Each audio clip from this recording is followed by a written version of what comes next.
한없이 가벼운 시사 토크쇼 장르만 여의도 12월 29일 월요일 순서 시작하겠습니다. 반갑습니다. 조영진이고요. 쿠팡은 아무래도 우리랑 정 떼려고 하는 것 같습니다. 좀 이따 뭐 다루긴 하겠습습니다만 쿠팡에서 뭐 5만 원 보상 방안이 나왔다고 그래서 뭐 약간 기분이 좀 풀릴 뻔했거든요. 5만 원? 5만 원? 모든 쿠팡 이용자들한테 다 5만 원 준다는 거니까. 그 흔들릴 사람이 있나? 인생 지원금 수준 아니에요? 아니, 그 약간 풀릴 뻔했거든요. 네. 근데 보니까 뭐 쿠팡 이치 이용한 뭐 한 5천 원, 또 쿠팡에서 럭셔리 제품 사면 한 2만 원 할인 쿠폰 조금씩 주는 거더라고. 쿠팡에서 이용할 때. 이 와중에도 물건을 더 팔겠다. 그래서 지독한 놈들입니다. 예, 와 완전 정 떨어졌잖아요. 그래서 그냥 뭐 한 달 정도 배송비 무료 이 정도 하면 안 되나? 네, 네. 아유, 안 쓸래요. 그러면 우리는 또 뭐- 배달 기사분들에게 또 예. 그렇죠. 정가하겠죠. 그것도 정가가 될 수가 있으니. 완전 낚시로 우리를 또 열받게 해서 하여튼 뭐 관련된 소식들 잠시 후에 전해드리도록 하겠습니다. 자, 오늘 함께해 주실 분들 소개해드리죠. 우리 이동학 더불어민주당 전 최고위원님 어서 오시고요. 네, 반갑습니다. 네, 반갑습니다. 국민의힘 박상수 전 대변인님, 예, 안녕하십니까? 네, 어서 오시고요. 개혁신당 김성열 수석 최고위원님, 예, 안녕하십니까. 김성열입니다. 반갑습니다. 시상식 때 멋졌습니다. 감사합니다. 자, 그리고 최윤경 기자님 어서 오시고요. 네, 안녕하십니까. 네, 반갑습니다. 저희가 내일 모레 아마 저희 시상식 영상을 올려드릴 것 같은데 최윤경 기자님의 멋진 아리따운. 드레스 샷을 또 보실 수 있습니다. 왜 이렇게 비웃어? 우리 앞에 수식어가 멋진이라고 돼 있어서. 정말 아리따운 네. 했잖아. 그러니까 멋진 맞아요. 네. 아, 그래요? 네, 멋진. 왜 잠옷 궁금해지네요. 네, 깜짝 놀랐습니다. 자, 그러면 오늘도 뉴스 한번 가볼까요? 네. 댓글에서 너무 가보겠습니다. 오늘 자정 드디어 청와대 시대가 다시 시작이 되었습니다. 국가 수반을 상징하는 봉황기가 용산 대통령실에서 내려오고 청와대에 다시 개항이 됐습니다. 네. 이재명 대통령은 오늘부터 청와대로 출근을 해서 공식 업무를 시작하고요. 그리고 앞서 저희가 전해드렸다시피 여민관의 집무실에서 대부분의 업무 시간을 보낼 것으로 보입니다. 네, 뭐 실장들이랑 같이 이제 이 여민관에서 이동 시간 없이 바로바로 이제 일 처리한다 이런 거죠? 그렇습니다. 효율적으로 하겠다. 3년 7개월 만에 다시 돌아가는 겁니다. 네, 아유 참 돌고 돌아 또 다시 청와대입니다. 본관 어떻게 쓰실지는 모르겠네. 자, 그리고 요건 뭐 요 정도 하고 넘어가면 되겠죠? 네. 뭐 특별히 논평 필요하시면 뭐 청와대를 이제 없으면 말아요. 잘 돌아갔잖아요. 짜낼 필요는 아니 없어요. 그러니까 청와대를 없으면 안 이제 합니다. 가서 볼 수 없다라는 게 조금 서운하긴 하네요. 또 견학 프로그램은 또 있겠죠. 돌아가니까. 대통령실 네. 가서 보면 되지. 가서 보면 정권을 잡아서 보랬는데. 가끔 가서 이렇게 가끔 산책도 하고 그랬었는데. 아니면 혹시 또 알아요? 또 네. 청와대에서 부를지. 아이고 참 그러니까 이거 이혜훈 좀 이혜훈 살살- 장관 갔으면 됐어요. 네, 이혜훈 장관 네, 바로 한번 이혜훈 장관 후보자죠. 네. 장관 후보자 한번 뉴스 가볼까요? 네, 이재명 대통령이 기획예산처를 다시 부활시켰잖아요. 네. 예산만 담당하는 곳으로. 근데 여기 후보 진짜 많은 분들이 노리고 있었는데 이 자리 앙망하고 있었는데 보수 진영 출신의 이혜훈 전 의원을 어제 지명을 했습니다. 그러니까 이 자리는 굉장히 중요한 자리이기도 하고 기획 예산처니까 그죠? 그렇죠. 네, 굉장히 중요하고 아마 이 자리에 가고 싶었던 가고자 했던 나름 꿈을 키웠던 분들이 굉장히 많을 것 같은데 민주당 내에서도 이혜훈 전 의원이 네. 갔습니다. 지명이 됐고요. 네. 그 이규현 대통령실 홍보소통수석이 왜 지명했느냐 이유를 설명했어요. 네. 4년간 의정 활동을 바탕으로 이제 곧 출범하는 기획예산처가 국가 중장기 전략을 세심하게 수립하며 미래 성장 동력을 회복시켜야 하는데 그 적임자가 이제 이혜훈이다 이렇게 이야기를 했어요. 그런데 이제 이혜훈 님이 그동안 살아온 족적이 있을 거 아니에요. 지금 이제 하나씩 다 드러나고 있습니다. 일단 이제 이혜훈 후보자는 그 윤석열 전 대통령 탄핵 반대 집회에 나갔던 분이죠. 중구 성동 을 당협위원장으로 그 요거에 대해서 언론들의 질문을 바로 받았고요. 본인이 입장을 밝혔습니다. 계엄이 발발하는 순간 이건 있을 수 없는 일이라는 게 나의 첫 일성이었다. 원외 당협위원장으로 당시 분위기에 휩쓸려 잠깐 따라간 건 잘못된 일이고 후회하고 있다. 일단 후회한다? 이렇게 이야기를 했고요. 네. 국민의힘에서 굉장히 화가 나가지고 너 제명 바로 이렇게 바로 했습니다. 제명했죠. 예. 그러면서 뭐 거의 물타기를 위해서 출세를 위해서 부역행위를 하고 있다. 뭐 일제 부역행위와 다를 바가 없다. 뭐 이렇게 이야기를 비판했는데 친일파야. 네. 근데요. 그리고 민주당 역시 굉장히 당황을 했습니다. 아, 그래요? 처음에 어떤 반응을 보여야 될지 조금 시간이 걸렸고 결과적으로는 그러니까 뭐 이재명 대통령의 실용에 대한 의지가 있었기 때문에 이런 일이 있었다. 깜짝 놀랄 만한 일이다. 그러면서 어쨌든 청문회를 통해서 사죄할 건 사죄하고 입장 밝힐 건 밝혀야 한다. 이렇게까지 이야기했습니다. 일단 대통령은 왜 이 결정 내린 거라고 혹시 보십니까? 그래도 민주당에서 좀 얘기해 주셔야 그래도 좀 알 것 같은데. 뭐 이제 뭐 통합 인사다 이렇게 얘기도 나오고 네. 그다음에 재정과 관련돼서는 상당히 이 정부의 뭐 이 재정 자체의 계획을 짜는 거다 보니까 상당한 권한이잖아요. 뭐 물론 그럼요. 국무총리실 산하로 가는 거긴 하지만 네. 그럼에도 불구하고 국민들께서 여러 가지 측면에서 뭐 내란에 대한 진행이 계속 되고 있고 그것이 전선으로 계속 정치권이 소비되고 있는 상황인데 네. 이 중에서 적어도 본인의 어떤 입장을 좀 철회하고 회개하고 그리고 나서 회군을 하는 사람이라면 능력에 맞는 걸맞는 인사라면 얼마든지 실용적으로 인사를 쓴다. 이러한 시그널을 좀 주고 싶었던 것 아닌가. 그래서 에헤. 좀 보수 진보 힘을 합쳐보자. 감 안 오죠 잘. 왜 뽑는지 잘 모르는 거 같은데. 회개하고 회군하면 지금 그거지 뭐. 사실 네. 제가 작가님한테 사진 하나 보내드렸는데 뭐죠? 하나만 좀 네? 띄워주시면 이게 이제 저도 이제 당시 작년에 원외 당협위원장으로 원외 당협위원장 협의회에 있었는데 네. 당시 우리 당의 원외 당협위원장이 둘로 쪼개졌어요.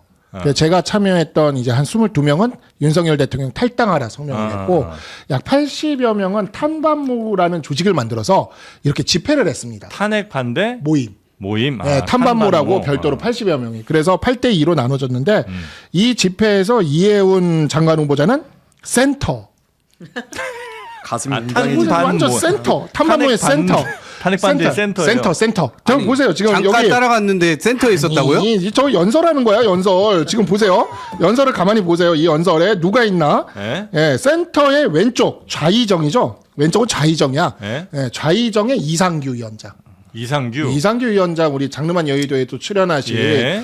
정말 진정한 치지 마십시오. 네, 저는 정말 그 이상규 위원장이랑 제가 천목회를 같이 만들었던 네. 그렇지만 진짜 그 후로는 정치 행보가 너무나 다르게 간 친한 네. 형님이시지만 알겠습니다. 네, 정말 이 왼쪽에 딱 서 계시고 또 이 우의정. 오른쪽에도 우의정 쪽에도 아주 뭐 내로라 하시는 분들이 있어요. 제가 뭐 굳이 이름까지는 언급 안 하는데 뒤에는 그 탐반모에 속하신 분들의 명단이 화면에 올라가고 있습니다. 그런 모임이에요. 자, 이렇게 지금 올라가고 있는 거예요. 저 밑에 이해운이 이렇게 써 있는 거죠. 서울, 중구, 성동, 을 이렇게.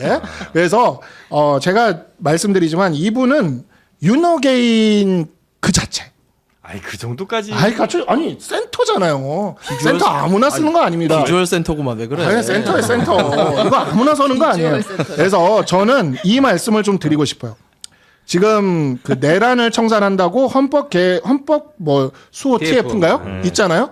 그게 지금 장관들이 각 내리고 있거든요. 제가 그거 다 봤어요. 공문 이렇게 내리는 거. 장관들이 이렇게 계엄에 대해서 내란에 대해서 뭐 이렇게 하는 거를 공무원들 가운데. 공무원들 가운데 이렇게 기획 예산처는 이해훈 장관이 그런 공문을 내리나요? 이런 데 참여를 하고? 알았어요. 예?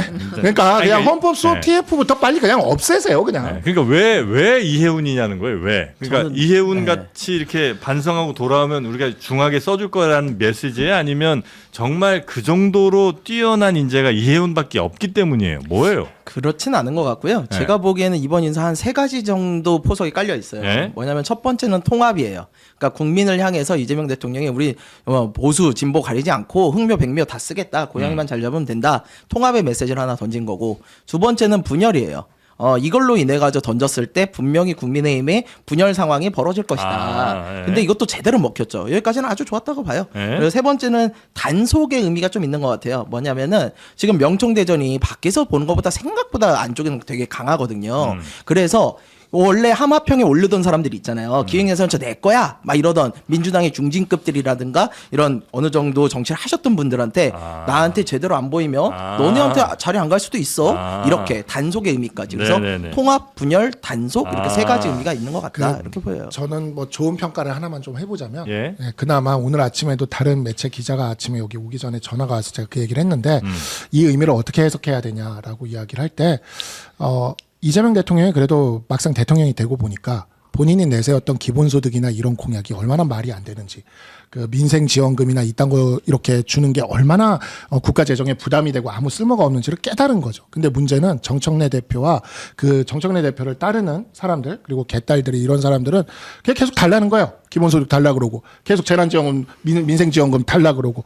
근데 이재명 대통령이 이거를 막으려니까 이 명분이 없어. 자기가 기본소득 얘기하고 대통령이 네. 됐는데, 그래서 이해훈 장관 후보자를 데려다가 그 욕도 먹도록 하고 그것도 막도록 하고 네. 예산을 조이도록 해서 그 역할을 맡긴 게 아닌가. 알겠습니다. 뭐 굳이 우리 보수 쪽의 입장에서 본다면은 만약에 그런 거라면 그나마 국가를 위해서는 조금 도움이 될 수도 있는 면이 있지 않겠나. 그 방금 말씀하신 것 중에 그 이딴 거는 어떻게 말실수예요? 아니면 평소에 소신입니까?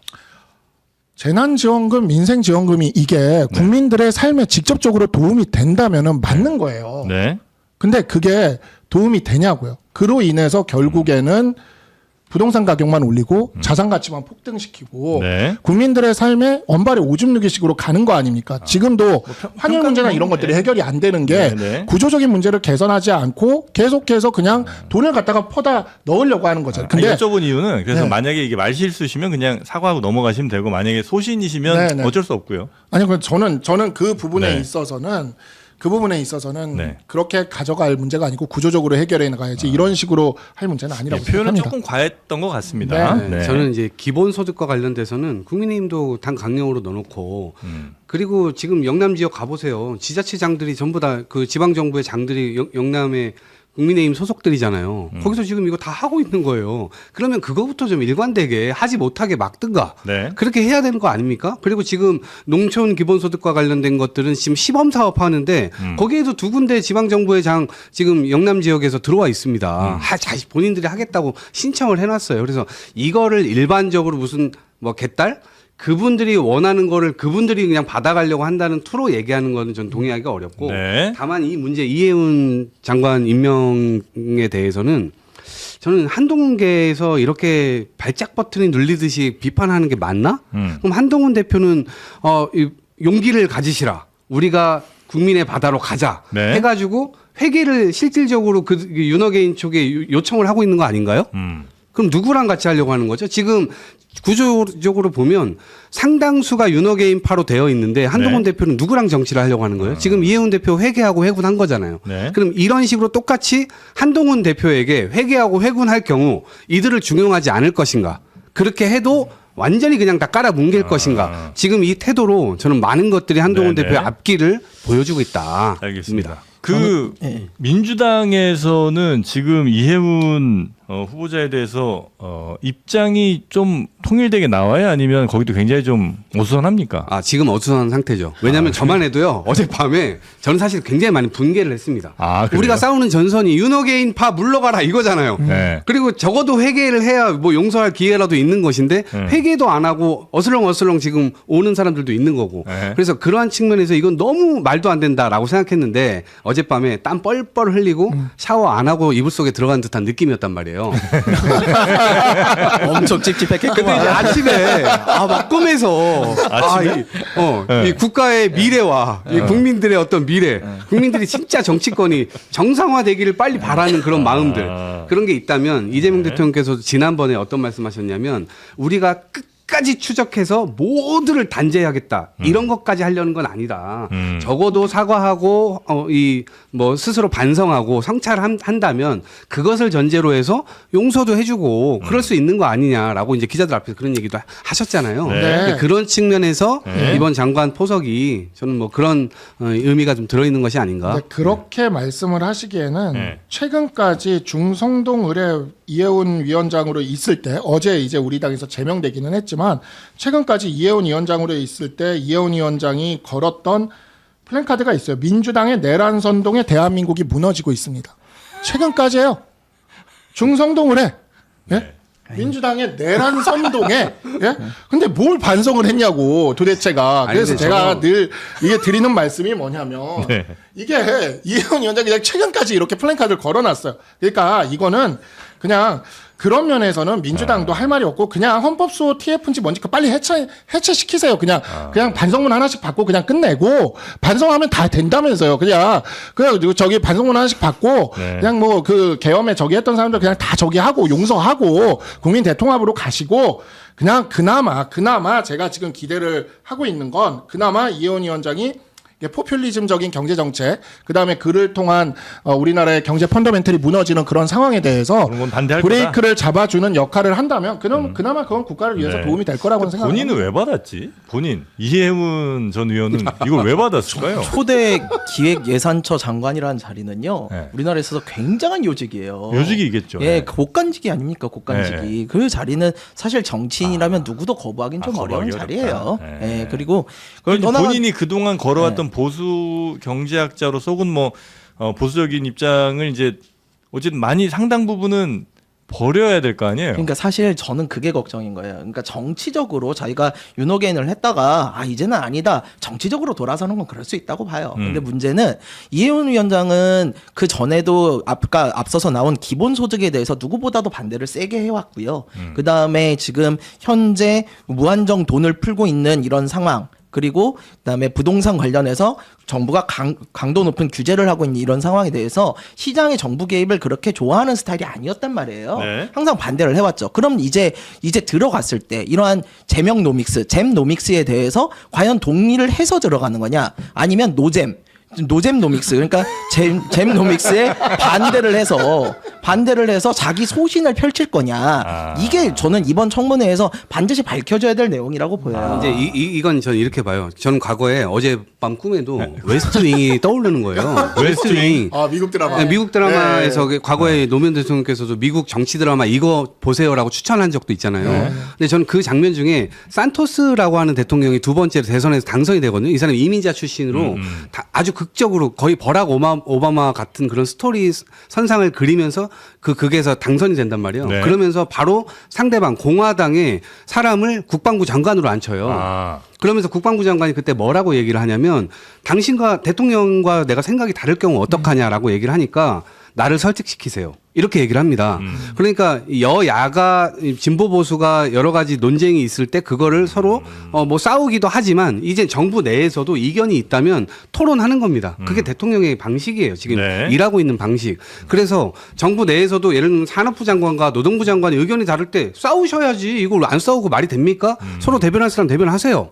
이것도 마찬가지입니다. 그래서 그런 차원에서 어느 한쪽으로 뭐 동의를 하냐 안 하냐의 문제가 아니에요. 청문회 때 저는 아주 유연한 자세, 그럴 수도 있고 이럴 수도 있는 거예요. 경제 상황이라고 하는 게. 그렇다면 그러한 태도를 보여줌으로만 인해서 저는 상당수 유연한 모습을 보여줄 수 있고 국민들 앞에 이게 오를 때 이런 방식으로 갈 수 있겠구나라는 가능성을 보여준다는 아니 혹시 차원에서 대통령 좋을 것 측면에서 같아요. 이럴 수도 있나요? 대표적인 보수 경제론자인 이혜훈마저도 이 동의한 이거 정도라면 보수 경제론자들도 이제 다 이 정도는 따라야 되는 거 아니냐 이렇게 이제 말하기 굉장히 편해질 수 있잖아요. 그런 식으로 쓸 수도 있죠. 아니 뭐 여러 포석이 있죠. 뭐 그건 다 앞으로 그것도. 이제 하는 거에 따라서 보여질 것 같은데 네. 그냥 이게 제가 누누이 말씀을 드리는 게 이번에 이 임명은 굉장히 하여튼 이례적인 임명은 맞잖아요. 네. 예, 그래서 이제 우리나라에서 이런 이례적인 임명이 좋은 효과를 냈던 때가 언제가 있냐를 한번 생각을 해보면 이승만 대통령 시절에 이승만까지 그때까지 평생을 몰라요 저희. 이승만 대통령 시절에 이건 워낙 유명한 안 거니까. 살아봐서. 평생을 사회주의자로 살았던 조봉암 선생을 네. 초대 농림부 장관으로 임명을 해요. 이승만 대통령이. 네. 그리고 이 조봉암 농림부 장관이 당시 뭐를 하냐? 농지개혁을 합니다. 그렇지, 농지개혁. 농지개혁을 해요. 네. 그러니까 이 농지개혁이라는 거를 반드시 했어야 되는 건데 네. 이승만 대통령이 우파의 대통령으로서 하기는 조금 껄끄러운 면이 있었겠죠. 그러니까 평생의 사회주의자였던 네. 조봉암 선생을 이제 농림부 장관으로 임명해서 유상몰수 유상분배 농지개혁을 하고 대한민국을 자영농의 나라로 만들고 대한민국이 이렇게 스스로 일어서고 발전할 수 있는 기틀을 만들거든요. 네네네. 그러니까 이렇게 한 케이스에서 그나마 성공한 케이스가 저는 그 케이스가 떠올라요. 그래서 알겠습니다. 네. 과연 이해훈 장관 후보자가 그런 케이스를 할 수 있을지는 그는 앞으로의 행보에 따라서 봐야 될 것 그러니까 같습니다. 그게 잘 드는 칼로서 그렇게 반대편에 대한 이야기를 전환하고 그렇게 가면 좋은데 제가 보기엔 이재명 대통령은 자신의 경제관을 바꿀 생각이 전혀 없어요. 여태껏 성남시장 시절부터 지금까지 단 한 번도 경제관이 일관성을 잃어본 적이 없어요. 이분은 기본소득, 그다음에 확장재정 이런 거에 대해서 굉장히 신봉을 하고 계신 분이라고요. 정부의 시장 개입을 해야지 자유시장 경제의 실패를 막을 수 있다라는 게 아주 강하게 들어가 계신 분인데 이해훈 장관을 넣음으로써 과연 이해훈 장관이 그거를 반대하고 나서길 바랄까? 아니에요. 저는 오히려 아까 지금 정영진 의원께서 말씀하신 것처럼 오히려 이해훈조차도 내 거에 동의했다 이렇게 쓸 가능성이 좀 더 높다고 근데 봐요. 이제 제가 마지막으로 좀 덧붙이면 성남시장 할 때나 경기도지사 할 때나 무슨 재정이 파탄날 정도로 뭘 기본소득을 뿌리고 이런 거 없습니다. 다 재정 규모 이내에서 감당할 정도의 수준으로 그런 것들을 했던 것이고 네. 그러니까 그건 선순환 효과를 전 가져왔다라고 생각을 하고요. 오히려 지금 송미령 농림부 장관은 유임을 시켰잖아요. 근데 그런 측면에서 유연성을 보여주는 것이고 또 하나는 지금 국민의힘에서 어젯밤에 바로 제명시킨 거죠. 네. 제명을 바로 했어요. 이게요. 제가 좀 이상하다고 생각한 게 오히려 지금 국민의힘 소속이었잖아요. 탈당도 안 하고 지금 지명을 받은 거란 말이에요. 네. 그런 상태라면 오히려 이 연정이나 오히려 당청이라고 해야 되나? 이 정부를 오히려 국민의힘이 활용할 수도 있었던 거 아닌가요? 당청 회의합시다 해가지고 말이. 기획재정부 장관 불러가지고 본인들이 본인 정당 소속이니까 얘기할 수도 있었던 거 아니에요. 그러니까 이거 국민의힘이 그런데 이걸 진짜 잘라버리니까 잘못한 거예요. 국민의힘 이제는 한 정치적으로 번만 못 따라와. 읽어드릴게요. 저도 이게 굉장히 궁금한데 이제 네. 주진우 의원이 이제 이해훈 지명은 경제 폭망에 대한 물타기다. 장관 시켜준다고 하느냐. 배현진 의원이 정치적 도의를 넘어선 명백한 배신 행위다. 출세를 위해 양심과 영혼을 팔았던 일제의 부역행위와 다름이 없다.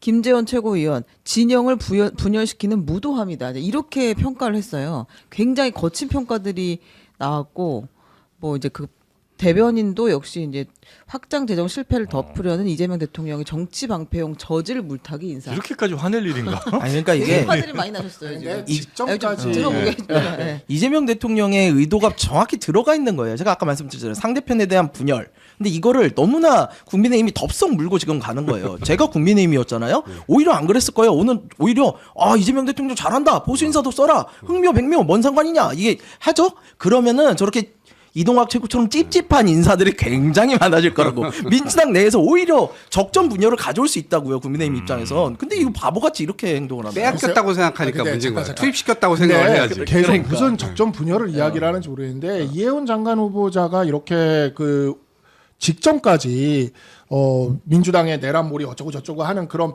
그 플랜카드 붙이고 있다가 이렇게 간 거에 대해서 지금 우리 당에 개파를 불문하고 누구 하나 비판하지 않는 사람이 없어요. 누가 분열을 하고 있다는 거예요. 그러니까 윤호개인에 누가 분열을 대한 하고 있다는 개인의 거죠. 태도에 대한 배신감이에요? 그러니까 예를 아니, 들면 계속 연정을 윤- 한다는 네. 건 아니었지만 상대 진영에서 이제 장관을 쓴다고 하면 보통은 통합 행보라고 일반적으로 이해를 하잖아요.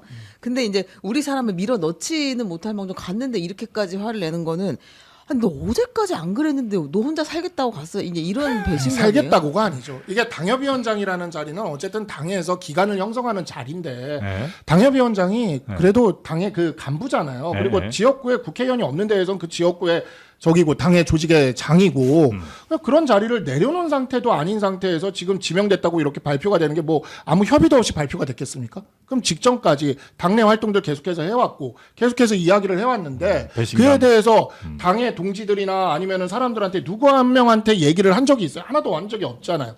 그러니까 그에 대해서 비판이 이루어지는 건 너무나 당연한 거고 이거는 개파 초월입니다. 그러니까 무슨 적정 분열이 있는지 모르겠고 솔직히 저는 오히려 요즘 그 김어준 씨 방송이나 이런 데서 굉장히 이에 대해서 나오는 반응이나 경황대 반응이나 이런 걸 보면서 그냥 민주당 내 분열, 당정의 분열이 더 극단적으로 드러났다. 민주당 내? 당정 분열, 예, 명청 간의 그 분열이 이를 통해 더 극단적으로 드러났다라고 생각이 들고. 국민의힘 입장에선 나쁘지 않은 거잖아요. 그러니까 그래서 저는 그냥 드러난 것 같아요. 그리고 이재명 대통령이 도대체 어떤 생각인가는 이해운 장관 후보자의 앞으로의 청문회와 행보를 보면서 우리가 차차 판단해 볼 수 있을 것 같다. 분열은 이게- 이제 시작이에요. 이게 탈출이 얼마 전에 우리가 한 달 전인가 인요한 의원 탈출했잖아요. 더 이상 이제 의원직도 안 하겠다. 하고서는 네. 이제 원래 의사로 돌아가겠다라고 얘기를 했고 그러다 보니까 이게 위기감이 어디서 오냐면 국민의힘은 계속 축소되고 있다. 우리는 확장하기가 어렵다라고 하는 근본적 한계를 지금 보여주고 있는 거거든요. 이해운 장관도 마찬가지입니다. 장관 후보자도. 네. 그러니까 축소지향적인 상황 속에서 축소지향적인 것을 굉장히 떨떠름해하는 한동훈계에서는 이거에 대해서 비판을 하는데 실제로 어제까지 윤호개인 외치다가 갑자기 민주당에 가는 게 말이 되냐? 그러면 그 논리 구조적 오류가 있는 게 계속 그럼 윤호개인을 외쳐야 된다는 얘기잖아요. 그리고 나중에 윤호개인을 외치는 사람이 회개하고 회군한다고 해도 한동훈계에서 받아줄 거냐? 이런 문제가 남는데 그거 여전히 지금 이 순간에 한동훈계에서 말을 너무 많이 뱉어놓으면 나중에 그게 다 돌아갈 것 같아요. 네네. 근데 이게 용서를 다 해줘야 될 텐데. 분열이 안 된다고 그러는데요. 이거 이제 이해운 인사의 굉장히 큰 파장은 이제부터 시작인 게, 자, 이제 보면요. 이 국민의힘 인사들 중에 특히 중진들이 함부로 비판을 못 해. 왜? 다음엔 난가? 하거든. 다음에는 진짜로. 이거 진짜요. 회개하고 회군한다면 여기서 만약에 국민의힘을 너무 그렇게 쉽게 보지 아니야. 마. 너무. 여기서 만약에 진짜로 다음번 인사 한 명이라도 더 통합적인 인사를 한 명 넣잖아요. 그러면 박살날 수 있어요. 아하. 진짜. 그렇게 된다니까요. 개혁신당도 실제로- 혹시 기대하시나요? 저희요? 예. 재정 관리 아시죠? 저라면 저희 세명 아니, 의원 말고 같은 맥락에서 하나만 네. 얘기하면 그 김성식 전 의원 있잖아요. 한국당 출신에 네. 그 이 김성식 전 의원도 국민경제자문회의 부의장. 사실은 김성식 그 의원에 대해서는 별로 이견이 없죠. 평가가 다 비슷하잖아요. 네. 매우 이제 합리적인 인사다. 합리적 보수 인사 정도. 네, 그렇게 네. 이제 불리니까 뭐 길게 봤을 때는 난가에 아마 저기 단서는 김성식 의원이 될 수는 있을 것 같아요. 네. 그러니까 그 김성식 의원에 대해서 말이 없잖아요.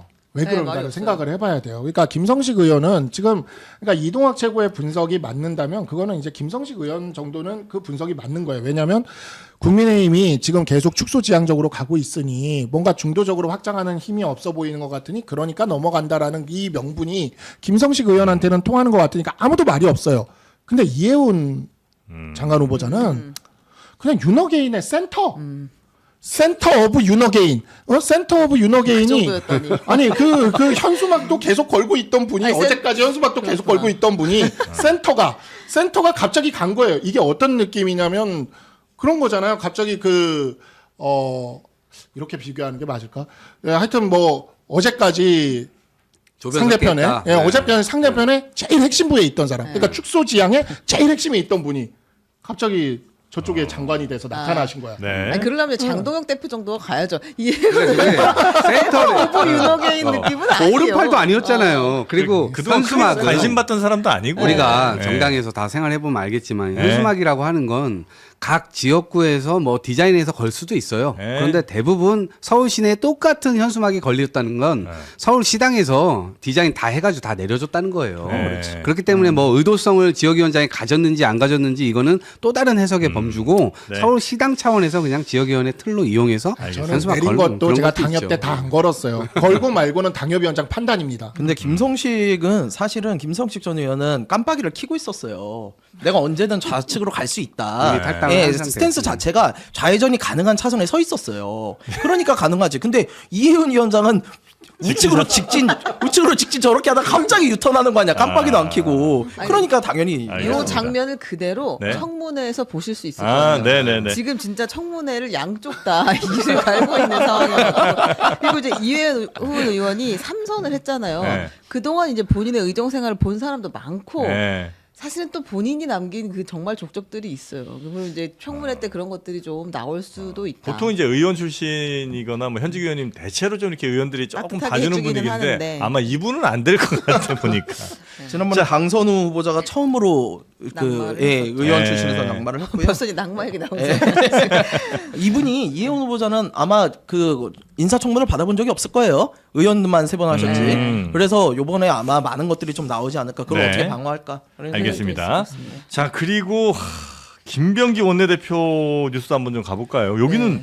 끝도 없이 나오네요. 김병기 원내대표가 네. 내일 화요일 본인과 가족을 둘러싼 의혹에 대해 직접 소명하겠다라고 이야기를 내일 했거든요. 왜 내일이에요? 왜 내일인지도 이제 말을 들어봐야 될 것 같은데 네. 이제 기본적으로 내일 하겠다는 이야기는 사퇴를 하진 않겠다는 걸로 일반적으로 해석을 하기는 하죠. 아니, 나오는 거 좀 더 봐서 판단하겠다는 아, 근데 건가? 더 나오면 유리하지 않을 것 같은데. 네. 이제 그 주말 사이에 어떤 뉴스들이 나왔었냐면 김병기 원내대표의 부인이 이제 서울 동작구 의회의 의원들 그리고 보좌진들 등이 포함된 메신저 대화방에서 업무 지시를 직접 하는 것이 이제 캡처본이 나왔습니다. 네. 그러니까 뭐 의원 일정 여기다 맞춰라, 뭐 지역 현안 확인해라 이렇게 지시하는 그 카톡이 그 텔레그램에 있었고요. 그리고 여기에 네 확인했습니다. 네 사모님 하고 그 의원들이 답변을 하는 이제 그런 장면들이 있었고요. 평소에 훈련이 잘 됐던 모양이에요.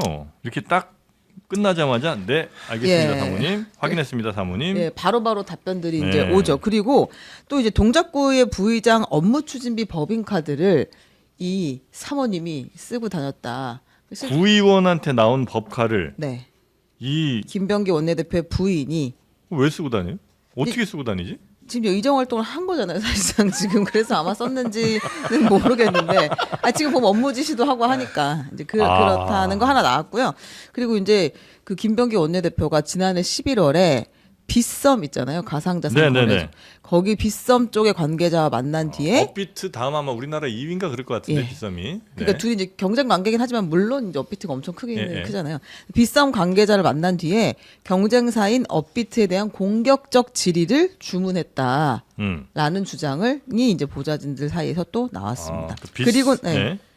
그러니까 그리고 나서 이제 네. 아들이 차남이 빗썸에 취업을 했다. 빗썸의 요청을 받고 업비트 공격하는 공격하고. 질문해주고 그 다음에 빗썸의 아들이 들어갔다. 네. 아니요, 질문은 그 이유일 거예요. 이유예요? 네, 질문의 지시. 그러니까 여기 지금 보도를 보면 질문에 대한 지시를 해라라고는 했는데 질문을 못 했던 거지. 갑자기 뜬금없이니까.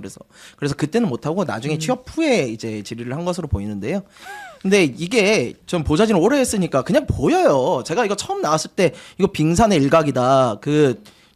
대한항공 호텔권 이런 것들은 정말 보좌진들이 보내는 경고장이다. 나 건드리지 마라. 나 깔 거 많다. 이렇게 몇 번 방송에서 말씀을 드렸어요. 근데 네. 역시나 이제 거기서 이제 단톡방 공개까지 해버리니까 김병기 의원이 이제 그냥 뭐 막가자는 걸로 가는 건데 이거는 김병기 의원이 질 수밖에 없는 게임이고요. 사실 하나를 보면 열을 알거든요. 저희는 딱 그 대한항공 관련해 가지고 스위트를 로열 스위트, 코너 스위트까지 다 해가지고 조종하고 사모님 이야기 나오고 그러면요 보좌진들이 얼마나 힘들었을까 우리끼리는 다 알아요. 저희가 그 의원님을 선택할 때 가장 중요시하게 보는 의원을 부분 중에 선택할 하나가 때, 네. 저희도 선택권이 있으니까 그 방에 지원을 하느냐 안 하느냐 할 때 전직 보좌진들은 항상 저희도 이제 그 평가를 들어요. 세평이나 이런 걸 하는데 제일 중요한 건 뭐냐면 의원님 이외에 또 다른 의원님이 계시냐 이거 꼭 물어봐요. 그게 V0 사모님일 수도 있고 네. 아니면 그 방에 굉장히 관여를 많이 하는 어떠한 특보라는 존재가 또 있을 수 있어요. 근데 그런 사람이 있으면 굉장히 힘들어요. 피곤하겠다. 네, 그 아니, 사람들은 그런 경우들이 꽤 있어요. 많죠. 이건 여야 가리지 않고 되게 많아요. 데스크가 2명이면 이게 힘들죠. 힘드네요. 네. 그래서 심지어 어떤 김영선 의원이 방에는 떠오르네. 김영선 의원. 심지어 어떤 방에는 이런 일도 있었어요. 명태균. 의원이 뭔가 지시를 했어. 네. 근데 보좌진이 사무 컨펌을 안 받은 거야. 네. 그랬더니 사무가 전화해가지고 막 보좌진한테 뭐라 그런 거예요. 그럼 보좌진이 가서 의원님한테 다시 물어봤더니 의원님이 그냥 내 거대로 진행해. 그랬어요. 그래서 보좌진은 했거든. 어떡하라는 거야? 그 다음날 잘렸어. 권력의 의원님의, 크기가. 지금. 네, 그래서 저희는 항상 V0가 있을 때는 V0가 의원님이다라고 생각하고 일을 해야 되는 그런 게 있어요. 네. 근데 이거는 진짜 요번 폭로는 좀 심각한 게 네. 이거는 수사 대상이 될 겁니다. 이게 지금 보면 법인카드를 유용한 거잖아요.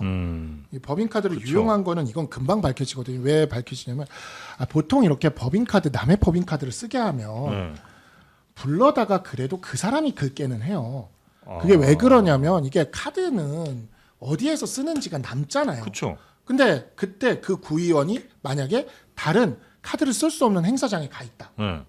그럼 이게 안 맞는 거잖아요. 그러니까 적어도 카드는 그 사람이 쓰게는 한다고요. 네. 그래야 이게 그 TPO가 맞아 떨어지니까. 근데 지금 이 경우는 만약에 이 의혹이 사실이라면 이 사모라는 분이 구의회 부의장의 법인카드를 자기가 가져다가 마음대로 썼다는 거잖아요. 네. 그러면 이 법인카드 내역 그냥 쫙 뽑아보면은 어디에서 몇 시에 썼는지 다 나오거든요. 그렇죠. 그때 구의회 부의장 일정표 쫙 뽑아보면은 동선이 안 맞지. 동선 다 안 맞, 이거 맞춰보면 그냥 네, 나오는 네, 거거든요. 네, 네. 그리고 사모 동선 딱 뽑아보면 사모 동선은 간단해요. 핸드폰 요즘에 위치 추적 기능 네, 네. 다 있기 때문에 이걸 다 뽑아볼 수 있거든요. 네. 그 외에도 뭐 여러 가지 요즘에 우리나라는 다 잡힙니다. 그렇게 딱 비교해보면 그냥 다 나오는 거거든요. 그럼 이거 그냥 횡령이에요. 국정원에서 경력이 있는데 그렇게 허술하게 했을까요? 그러니까 정말 이게 진짜 맞으면 이거는 정말 듣도 보도 못한 일이고, 그러니까 이게 의원직을 유지할 수 있는 일인가? 라는 생각이 드는 수준의 의혹입니다, 지금. 그래서 네. 원내대표 자리를 이렇게 잡고 있는 이유가 뭘까라는 생각이 드는데, 그게 결국에는 국회 내에서 지금 이재명 대통령의 입이 돼주고 손발이 돼주는 거는 김병기 원내대표밖에 없잖아요.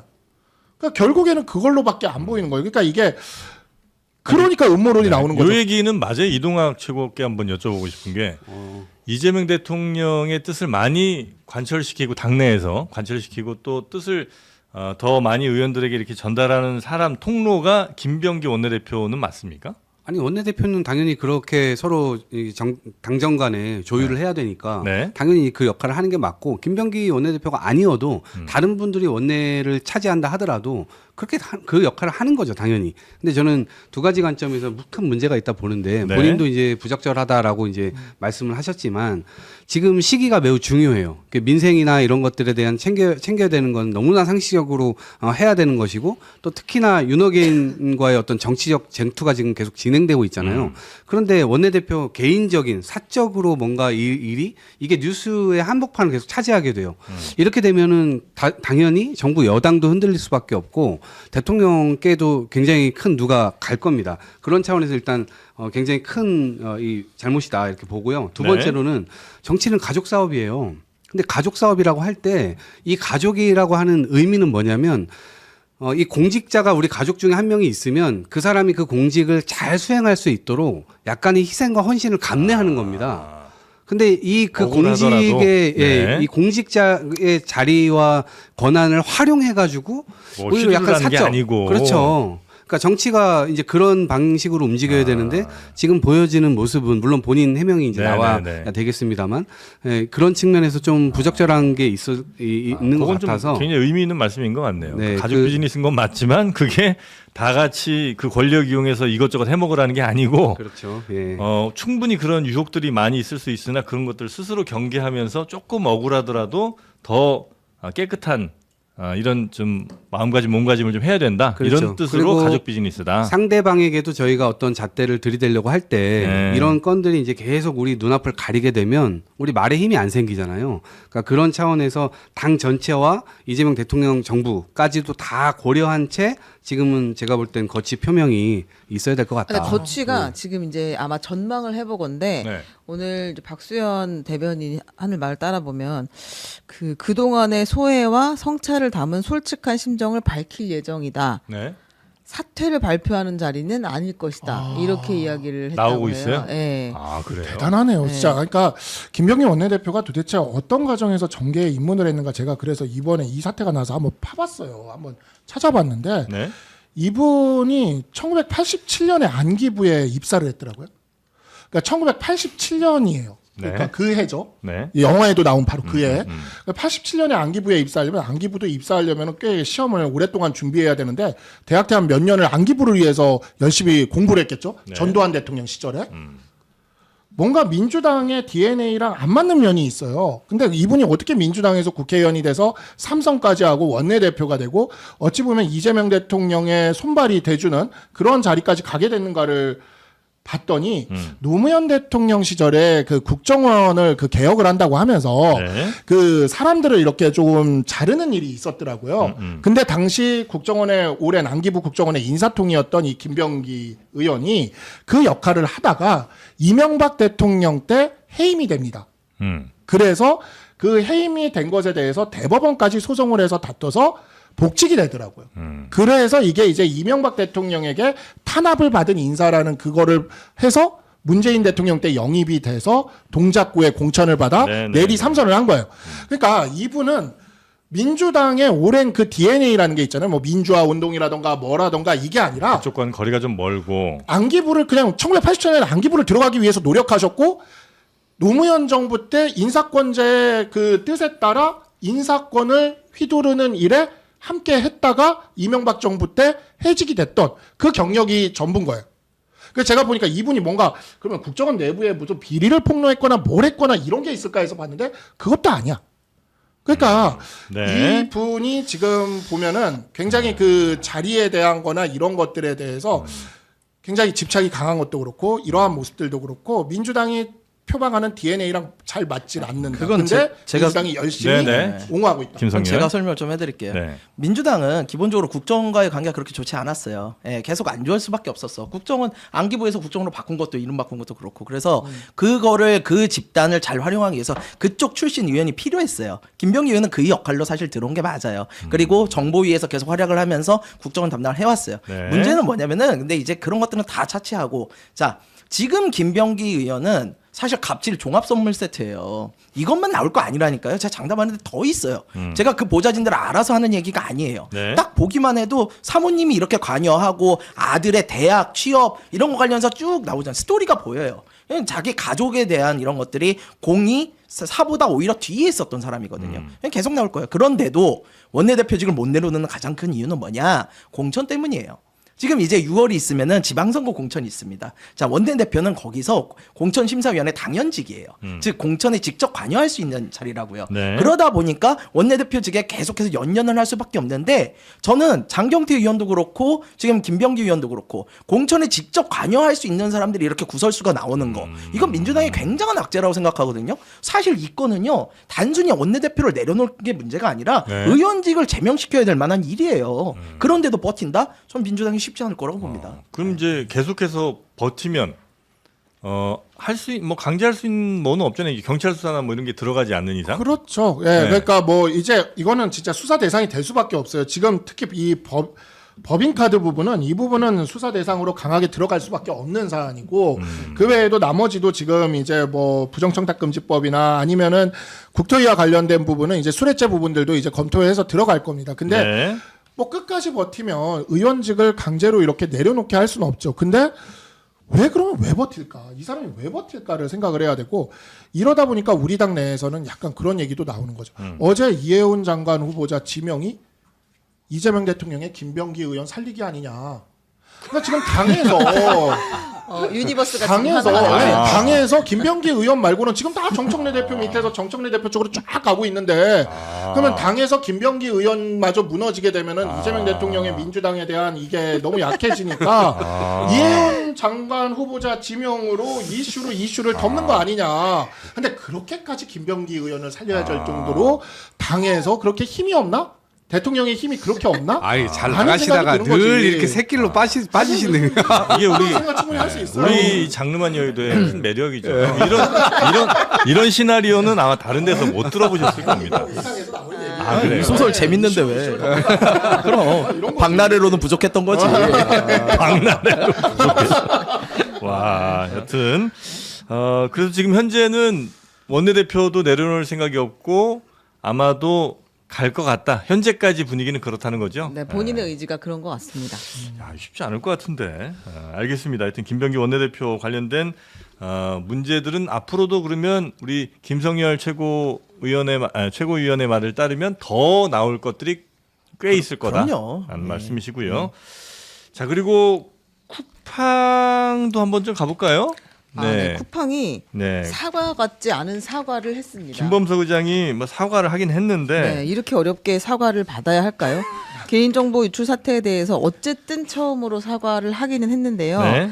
이제 비판과 질책을 겸허히 받겠다. 사과가 늦었다라고 본인이 이야기를 했고 2차 피해가 발생하지 않도록 하는데 전적으로 지원을 했다. 이렇게 이야기를 했습니다.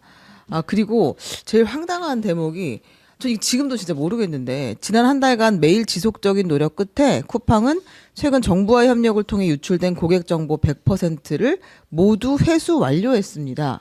이렇게 이야기를 했거든요. 회수 완료를 어떻게? 나간 정보를 도대체 어떻게 주워 담았다는 건지 모르겠는데 네. 쿠팡의 입장은 그렇고요. 그리고 내일과 모레 있을 청문회는 못 나갑니다. 이렇게 이야기했습니다. 이게 사과라는 거죠. 아니 무슨 개인 정보가 무슨 우체통으로 이렇게 가는 거라 그 중간에 어디 우체국에서 회수한 것도 아니고. 아니 이제 중국 가가지고 중국 그 직원을 만나서 네. 뭐 USB를 받았다라고 얘기를 하는 것 같은데. 아니 그 사이에 나갈 그러니까 수 그러니까요. 이미 뭐 이게 또 자기네들 표현으로 또 노출되지 않았을까요? 예? 이게 말이 됩니까? 그러니까 약간 본인들이 이제 90%의 수익을 올리고 있는 이 한국 그리고 그 한국 의회나 정부에서 지금 심혈을 기울여서 국민 편에서 이 문제를 지금 들여다보고 해결을 해보려고 하고 있는데 여기에 적극적으로 응하는 모양새가 없어요. 그리고 사과를 했다고 하는 것도 이것도 우리가 늘 얘기하지만 사과의 정석 TPO가 안 맞잖아요. 네. 그러니까 해야 될 때를 다 놓쳐버리고 그조차도 그 내용조차도 우리가 절절하게 사과한다는 느낌이 전혀 없고 그럼 국정조사 하겠다. 그래 우린 바빠서 못 나가. 이렇게 말과 행동이 완전히 안 맞기 때문에 저는 국민괘씸죄를 훨씬 더 지금 키우고 있는 게 아닌가. 저는 이 문제 관련돼서는 조금 저기 정치권에서 약간 제도적인 면에서 이제 이야기를 좀 해야 될 때가 된 것 같아요. 제도적인 거요? 예, 제도적인 법제도적인 면에서. 네. 과거에 이제 제가 변호사로서 소송을 했던 것 중에 그게 있어요. 이제 모 전자회사에서 건조기 자동 세척 기능 광고를 했는데 사실 자동 세척 기능이 작동을 안 한 그런 사안이 있었어요. 네. 그래서 건조기 내에 악취가 심하고 뭐 이런 일이 있었는데 제가 그 소비자들을 대리해서 소비자보호법상에 집단분쟁 조정제도라는 게 있어요. 네. 그 집단분쟁 조정을 해가지고 우리나라에서 최초로 제가 그때 소비자 1인당 10만 원씩 총 140만 명의 소비자에게 총 그러니까 10만 원씩이니까 1,400억인가 아마 그랬습니다. 그걸 물어주게 했어요? 그 결정을 받았어요. 조정 결정을. 근데 조정 결정 변호사님이? 네, 제가 받았어요. 그때 그래서 제가 KBS 인터뷰도 하고 돈 그랬어요. 엄청 버셨겠네 그때? 아니요. 조정이라 그 전자회사에서 거부했어요. 아, 거부하고 거부. 조정이기 때문에 이게 네. 판결이 아니라 조정이기 아, 때문에. 네네네.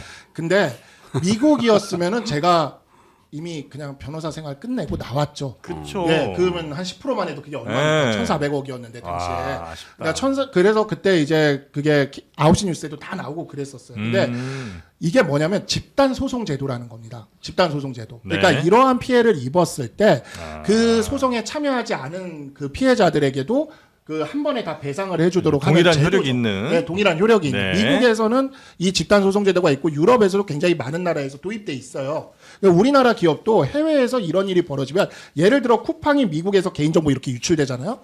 그러면 집단 소송으로 다 물어줬어야 됐을 겁니다. 근데 우리나라는 이게 사실 도입이 된다는 논의가 벌써 몇십 년째 있다가 소비자보호법에만 조금 들어가고 네. 들어가질 않고 있어요. 그러다 보니까 다들 개별로 소송을 해야 되고 개별로 소송을 하면 2, 3년 동안 대법원까지 다투고 기껏 위자료 한 10만 원, 50만 원 이렇게 예. 받는 거예요. 예. 그러니까 이게 아무런 의미가 없는 그쵸. 거죠. 예, 예. 그러니까 이렇게 개인정보가 유출이 되고 이런 식으로 가습기 살균제 사건 터지고 그다음에 독삼사 배기가스 사건 터지고 해도 이렇게 당당하게 그냥 사과 한마디 하고 국회에도 안 나오고 이러고 그냥 끝나는 거예요. 겁내질 않지 뭐 기업들이. 전혀 겁을 안 내는 겁니다. 예. 그러니까 소비자들에게 전혀 겁을 내질 않는 거예요. 네. 그래서 제가 이 부분에 있어서 이 쿠팡만을 이렇게 계속 공격하기보다는 네. 집단 소송 제도를 이제 우리나라도 도입할 때가 됐다. 도입할 때가 됐다. 이미 맞습니다. 소비자법에 집단 분쟁 조정이라 해서 들어와는 있지만 네. 조정은 진짜 말 그대로 조정에서 끝나는 거기 때문에 소송으로 강제할 수 있는 제도를 네. 이제는 좀 여야가 같이 머리를 맞대야 되지. 안 그러면 계속 이런 일은 맞습니다. 맞아요. 반복이 될 예, 겁니다. 저도 그렇게 뭐 동의하고요. 여야 다 동의하시는 것 같고요. 다 동의해야죠. 네, 이 네, 부분은 제 개인 정보를 누가 5만 원에 그러니까. 팔았어요. 저는 5만 원에 판 적이 없어요. 근데 왜 5만 원에 파는 거야? 이렇게 싸게. 아무튼 뭐 5만 원도 지금 굉장히 욕 많이 먹고 그래요? 있습니다. 네. 아무튼 그렇게 파는 것도 문제고 또 네. 지금 사과도요. 솔직히 이건 사과가 아니라 자기 불출석 하겠다는 통지잖아요. 아니 얼굴도 안 보이고 사과하는 경우가 어디 있어요? 뭐 이렇게 비싼 몸이에요. 뭐 유니콘이에요, 진짜로? 유니콘 기업이니까 본인이 유니콘인 줄 알아? 아 보이질 않아. 아니, 본 사람이 진짜요. 없어. 예, 어떻게 생겼는지도 모르겠어요 이제는. 아. 그러니까 이런 식의 사과를 할 거면 안 하는 이만 못 하는 거고요. 네. 저는 일단 이 사안이 벌어진 것도 문제고 대응 방법도 문제고 이 사람들이 로비를 통해서 해결하려는 이런 것들도 심각한 문제라고 보고요. 뭐 국회의원들이 진짜 앞에서만 저렇게 호통치고 뒤에서 점심 먹지 말고요. 좀 이번 문제에 대해서 좀 제대로 해결해 줬으면 좋겠다는 생각을 합니다. 네, 알겠습니다. 자, 그리고 또 윤석열 네, 김건희 이제 관련해서 좀 한번 가볼까요? 김건희 특검이 오늘 오전에 수사 결과를 발표했습니다. 180일간의 수사를 마무리했는데요. 굉장히 많은 혐의들을 수사했잖아요. 네. 그중에 매듭을 지은 것도 있고 짓지 못한 것도 있습니다. 매듭 지은 게 좀 있긴 있어요. 도이치모터스 주가 조작은 자본시장법 위반 혐의로 김건희를 기소하기는 했죠. 네, 그리고 명태균 게이트 관련해서도 네. 일부 기소가 있었고요. 건진법사 관련해서는 또 이제 뇌물 그 금품을 주고받은 것에 대해서 기소를 하기는 했는데 사실은 이제 가장 많은 관심을 모았던 양평고속도로는 이게 들어가지도 못한 거 아니에요? 전혀 지금 진행되지 않은 것처럼 보입니다. 삼부토건이고. 삼부토건 주가 조작도 그 일부 기소를 하긴 했으나 김건희와의 관련성은 밝혀내지 못하고 끝났고요. 그리고 이제 뇌물을 주고받은 거 있잖아요. 그동안 뭐 금거북이도 받았고 바쉐론도 받았고 뭐 반클리프도 받았다고 네네. 했는데 그거를 뇌물로 기소하지 못했고 알선수재로 기소했습니다. 형량이 훨씬 낮고 윤석열과의 공범관계를 입증하지 못했다는 이야기로 보이고요. 그리고 박성재 법무장관. 네, 텔레그램으로 이제 수사 무마를 막 하려고 그랬죠. 했다고 했잖아요. 내 수사, 예, 뭐 예. 전 영부인들 수사. 요거는 아예 수사 결과 발표 없는 걸로 보아 진행되지 않은 것 같습니다. 그 이후에. 일단 우리 박상수 전 대변인께서 그 많은 돈 써서 특검해갖고 이 얘기 뭐 하실 것 같은데 맞죠? 맞아요. 예. 그 이상으로 제가 드리고 싶은 예측 얘기는 논평? 김건희 특검을 투명하다. 특검해야 될 것 같아요. 아니 정말 진짜 특검을 특검해라. 특검을 특검해야 네. 돼. 딴 특검은 모르겠는데 이 민중기 특검은 진짜 좀 심각합니다. 아. 너무 너무 무능하고 세계 중에도 제일 심각하다. 사실 삼대 특검. 순직해병 특검의 구속영장 기각률 90%를 생각하면은 뭐 거기당도 정말 그 우열을 가리기 힘든데 네. 사건의 크기나 이런 것들을 생각하고 혐의나 이런 것들을 생각했을 때 그 많은 돈과 그 많은 검찰을 쓰고 제대로 하지도 못한 데다가 게다가 통일교사는 100일이 넘게 짬시키기까지 했습니다. 이거는 정말 직무유기거든요. 네. 그러니까 이러한 부분들에 있어서 국민의 혈세를 이렇게 낭비하고 제대로 된 성과를 못 내고 심지어 직무유기를 했던 민중기 특검을 특검할 때가 됐다. 네. 그런 생각이 듭니다. 알겠습니다. 너무 처참한 네, 네, 결과예요. 야, 근데 우리 박상수 대변인이 진짜 목소리는 크신가 봐요. 지금 보청기 찢어지겠다고. 아주 살살- 부착이 광고 들어가는 거예요? 아니 여기 어떤 분이 보청기가 아니 찢어지겠다. 이거 분량이 너무 많아요. 그거 좀 아, 나눠주세요. 맞아. 아유, 진행자가. 집- 집단 소송해요. 참으세요, 좀. 집단 소송. 저도 이게 네. 평가가 좋을 수가 없어요. 변죽만 올리다 끝난 느낌이에요. 네. 그러니까 이게 지금 예를 들면 도이치모터스 주가 조작 사건도 이미 증거를 검사들이 가지고 있었는데 그거를 무혐의 처리했었던 거 아니에요. 그렇다면 그걸 왜 무혐의 처리를 했는지에 대해서 검사들도 수사 대상이 됐었어야 되는 겁니다. 그런데 그거는 이제 다 넘어갔죠. 양평 땅도 마찬가지예요. 여기 원희룡 장관 이 불러서 조사도 못했습니다. 네. 그러니까 이렇게 어떻게 이렇게 이렇게 못한 무능하게 거예요? 안 한 했죠? 거예요? 이게 처음에 네. 검사 20명을 했다가 더 늘려져가지고 40명을 했잖아요. 네. 이게 왜 이렇게 됐는지에 대해서 도저히 이해할 수가 없고요. 삼부토건 관련돼서도 이게 뭐 우크라이나 대통령이 직접 가고 뭐 거기 가가지고 그 삼부토건 대표 데려가고 이러한 일들이 다 있었잖아요. 그런데 김건희 여사랑 연결고리가 없어서 아무것도 못했다? 이건 말도 안 된다고 생각하고요. 특히 또 알선수재로 한 거 이거는 법리가 이미 판례로 나와 있는데 윤석열 전 대통령이 검사 시절에 이미 박근혜 최순실 경제공동체로 엮었잖아요. 네. 근데 제가 볼 때는 지금 이 김건희 윤석열은 경제공동체 플러스 정치공동체로 다 엮여 있는 걸로 봐도 무방하다. 그렇죠. 그렇다면 네. 알선수재가 아니라 이건 뇌물죄로 맞는 거죠. 왜냐하면 와이프가 뭐 천하의 금은보화를 다 받고 그리고 나서 대통령이 그와 관련된 인사를 냈단 말입니다. 근데 이게 상관없다고요? 이게 어느 국민이 이걸 이해하겠어요? 근데 아무리 법리적으로 이렇게 오랜만에 얘기해도. 금은보화란 말 들어보네. 옛날 동화책에서 많이 읽었던 것 같은데. 천하의 금은보화를 다. 천하의 금은보화. 이동화야 이동화. 자, 우리 김성열 최고께서는요. 이 특검 어떻게 평가하십니까? 저는 뭐 특검이 제대로 못했다는 건 여야를 가리지 않고 다 나오는 이야기일 거예요. 근데 이제 해결 방법이 뭐냐는 좀 서로 생각이 다른 것 같은데 특검은요 그 어떠한 사안에 대해서 시한을 정해놓고 해야 되는 일이에요. 그러다 보니까 쫓길 수밖에 없고요. 사실 처음부터 이 김건희 특검은 다뤄야 될 게 너무 많았어요. 그래서 처음부터 이거 다 할 수 없다라고 얘기를 해왔어요. 저도 지금 양평 고속도로 문제 이거 건드리지도 못한 거 심각한 문제라고 봐요. 네. 다만 그래서 더 수사를 해야 되는데 그 수사를 종합특검으로 해서 하자. 아 이거 또 똑같은 일에 죄뿌립니다. 네. 그렇게 하면 안 돼요. 아니 그리고 검찰청 없앨 때 민주당이 뭐라고 그랬어요? 경찰 충분히 수사 가능하다. 다 할 수 있다 그랬잖아요. 그런 힘을 실어줄 때잖아요. 그러면은 국수본이든 뭐 중수청이든 이런 쪽에 맡겨가지고 시한 없이 한번 제대로 털어봐야죠. 네. 그래서 저는 종합특검 자체는 좀 반대합니다. 알겠습니다. 그 3대 특검이 121명을 아마 기소한 것 같은데 그 중에 구속 맛을 본 사람은 굉장히 적죠. 네, 그 내란 특검에서는 4명이 구속 기소가 됐고요. 그리고 최혜병 특검에서는 아까 앞에서 말씀하신 것처럼 1명이 구속 기소가 됐습니다. 나머지 32명은 전부 불구속 기소가 됐고요. 네. 김건희 특검이 20명을 구속 기소했고 46명을 불구속 기소했습니다. 아니, 물론 뭐 꼭 구속 구속이- 기소가 뭐 유죄고 이건 아닙니다만 그래도 대략적으로 예측해 보거나 아니면 어느 정도로 법원이 좀 무겁게 보고 있는가 정도를 우리가 유추할 수는 있잖아요. 근데 너무 구속률이 좀 낮은 것 같아서 이게 제대로 수사가 된 건가? 그리고 앞으로 재판에서도 제대로 처벌들이 좀 이루어질 건가에 약간 좀 걱정되는 부분이 없지 않아 있기는 한데 이 와중에 또 윤석열 씨는 법정에서 궤변을 또 1시간을 늘어났다고요? 네, 그 체포방해 혐의로 재판을 받아온 네. 윤석열 전 대통령에게 그 검찰이 징역 10년을 구형을 했습니다. 특검이. 근데 최후 진술을 또 엄청 길게 했어요. 최후 진술. 아유 겁나라. 최후 진술을 정말로 길게 또 했는데요. 뭐 네. 별로 언제나 그렇듯이 같은 맥락으로 얘기하잖아요. 네. 영향가가 크게 있지는 않은데 그냥 이제 한번 보고 오겠습니다. 오랜만에 한번 볼까요? 네. 국가 긴급권의 행사라고 하는 것은 대통령의 어떤 독점적 배타적 헌법상 권한으로 돼 있습니다. 계엄 해제했는데도 그냥 막바로 내란몰이 하면서 막 대통령 관저에 막 밀고 들어오는 거 보셨지 않습니까? 얼마나 이 대통령을 가볍게 생각을 하면 이렇게 하겠습니까? 대통령이 총 맞으면 선거 다시 해야 되지 않습니까? 그러다 보니 늘 실탄을 장전하고 있지. 저도 뭐 수사를 오래 했던 사람으로 이 공소장 범죄 사실을 딱 보니까 이거 자체가 정말 코미디 같은 얘기라는 생각이 좀 들었습니다.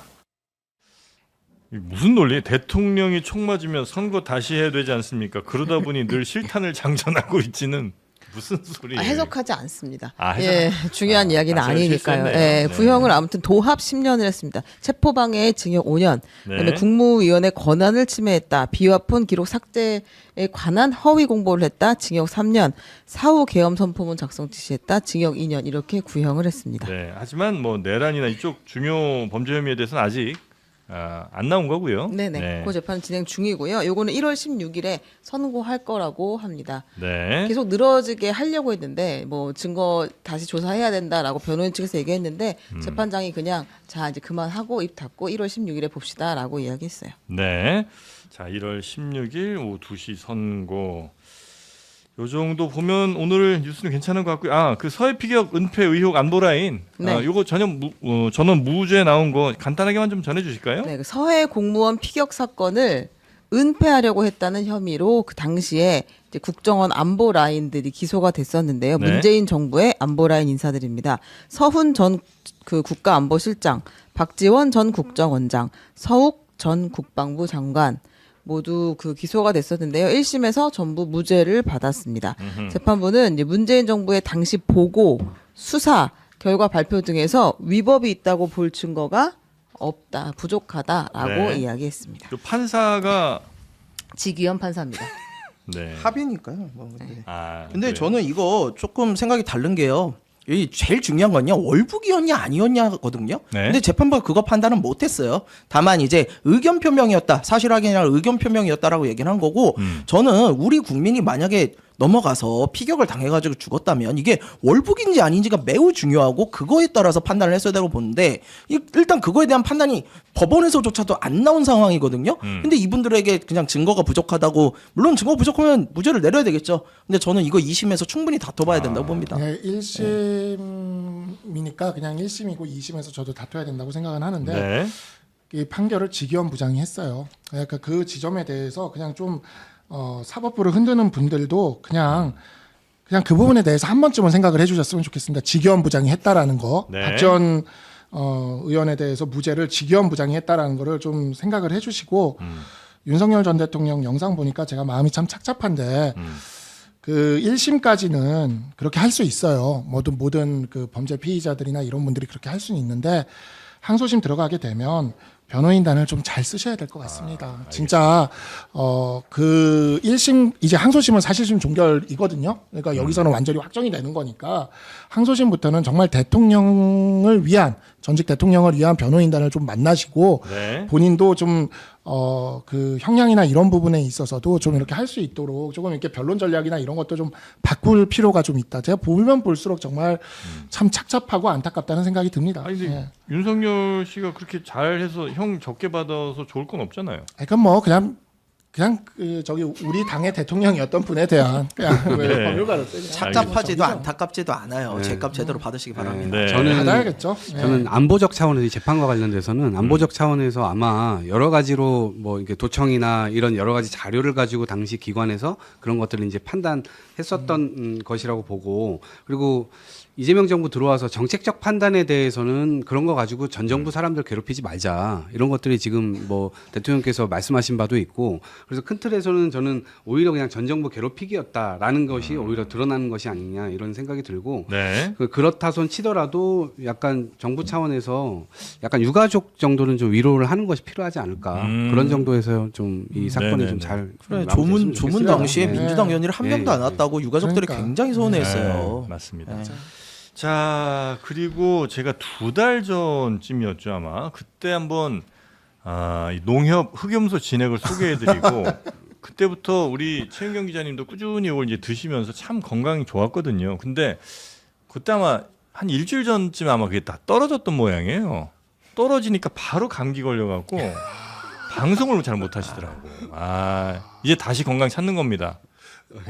아시겠죠? 어제 한 3시간밖에 못 주무셨는데 방송 오늘 너무 잘하시죠. 네. 이것 때문인 것 같아요. 흑염소잖아요. 네. 흑염소 때문에. 흑염소 그냥 염소 아니고 흑염소입니다. 예, 믿을 수 있는 농협에서 만든 100% 국내산 인증 자연 방목 흑염소 여기에 6년근 홍삼까지 아낌없이 넣었는데 말이지요. 요거를 그럼 당연히 비쌀 수밖에 없잖아요. 예, 흑염소에 홍삼까지 그런데 하루 믹스 커피 한 잔 값 500원대로 건강 관리를 할 수 있다는 겁니다. 커피 그냥 커피도 아니고 그냥 믹스 커피 가격. 500원대. 61분 두 박스가 38,900원이니까 요거 구매 시 2달 정도를 이제 꾸준하게 요걸로 드실 수 있는 거고요. 흑염소 진액 요걸 조금 더 내가 더 받아보고 싶다 이러면 이제 배송 메시지에다가 장르만 여의도 6글자 남겨주시면 흑염소 진액 5포 그러니까 5일분을 추가로 드립니다. 자, 요거는 이제 한정으로 제공해 드리는 거기 때문에 빠르게 구매하셔서 선착순이니까 장르만 여의도 메시지를 꼭 남겨주시고 추가로 드리는 요 상품들도 잘 챙겨가시기 바라겠습니다. 이게 되게 맛있어요. 맞아요. 달큰하니. 맛있어요. 그래서 내가 아까 처음부터 이걸 계속 마시고 있었더니 이따가 못 먹을까봐 제작진이 물을 갖다 줬어. 이거 그만 먹으라고. 그래서 갖다 준 거구나. 이게. 나는 갑자기 지금 난 지금 원샷 했는데 이거 지금 목 넘김이 굉장히 부드럽네. 이거 되게 달큰하니 맛있어. 그러니까 우리가 지역에서 정치하면 이제 농협은 꼭 가야 되잖아요. 그렇죠. 정말 믿고 사는 농협의 지리산 마천 진짜 농업 믿고 사는 협동조합. 농협. 정말 네. 염소 맛 같은 게 전혀 안 느껴지고 전혀 안 느껴져요. 정말 맛있어요. 네. 맛있어요. 그리고 염소 맛이 무슨 맛인지 여러분 아세요? 모르죠. 염소 맛을 어떻게 알아요? 약간 홍삼 맛이 나네. 예, 진짜. 약간 한약 맛이야, 한약 맛. 예, 약간 당귀 뭐 이런 맛이 좀 농협이면 또 나고. 믿을 수 있지 또. 네. 자, 하여튼 농협 흑염소 진액 저렴하게 구매해 가시기 바라겠습니다. 자, 오늘 월요일 올해 마지막 월요일 함께 해주신 세 분 대단히 감사하고요. 내년에 뵙겠습니다. 고맙습니다. 감사합니다.